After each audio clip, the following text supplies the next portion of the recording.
mass communication have come a long way in this decade.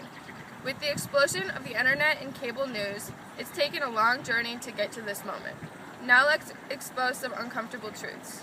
The internet was supposed to give us freedom and the instant access to knowledge and wisdom, but instead it has become a crutch that we lean on. Now let's take a look at the dark side of mass communication.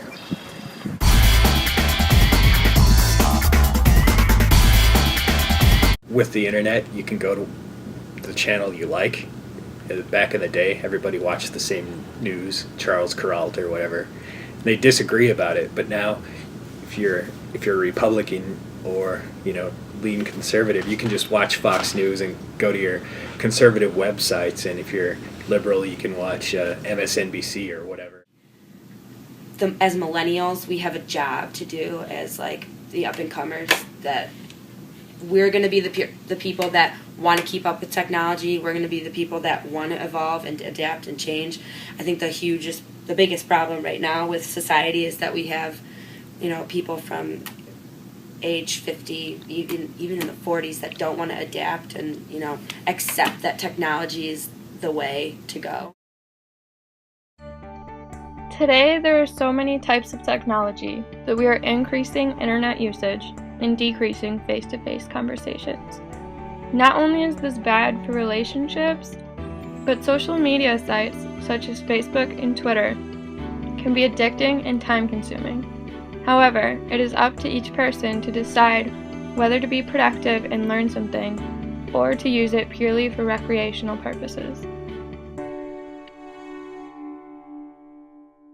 The internet was primarily made to be an information network, and now it's just entertainment. I mean, you're looking at Facebook, YouTube, stuff like that, which YouTube has a lot of information on it and helps people in school. I mean, that's actually how I study for my tests primarily now, because it's a visual aid. I learned better that way. The internet tends to be like a tool to relax with. Shoot, you go on the internet late at night, trying to rewind, and the next thing you know, you're like 4 in the morning. A couple hours, need to get up for school, and you're on there just looking at lolcats.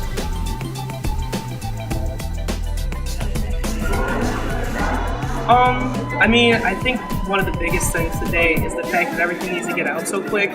There's less fact checking, so you get all this information that people start sharing immediately because it's so accessible, and they don't even know if it's true. Like, you always hear about celebrity deaths, and then for an hour or two, no one's really sure what's going on and stuff like that.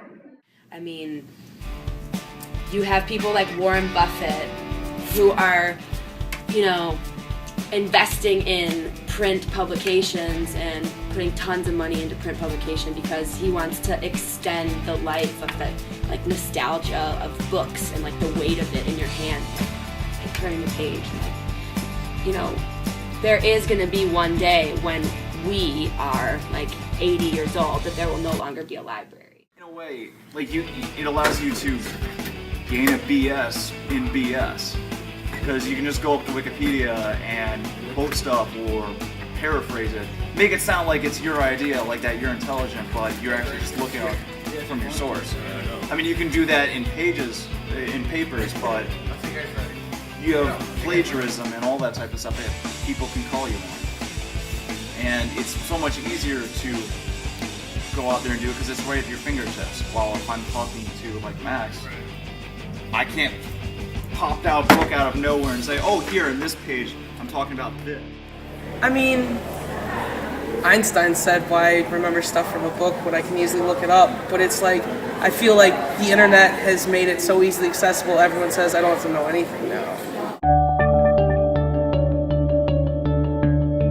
Finding something that hasn't been written about is the key right now. Is a vessel for you to get information. What we do with that information as consumers is a whole other ballgame, a whole other story. You can change the technology, but you can't necessarily change human nature. It's like doing research, instant R&D, boom, in your hand. It's brilliant. And why you would not use those resources is mind-blowing. In conclusion, mass communication has negative aspects, but the internet has forever changed the way we gain knowledge. However, it shouldn't be relied on as a sole source of information.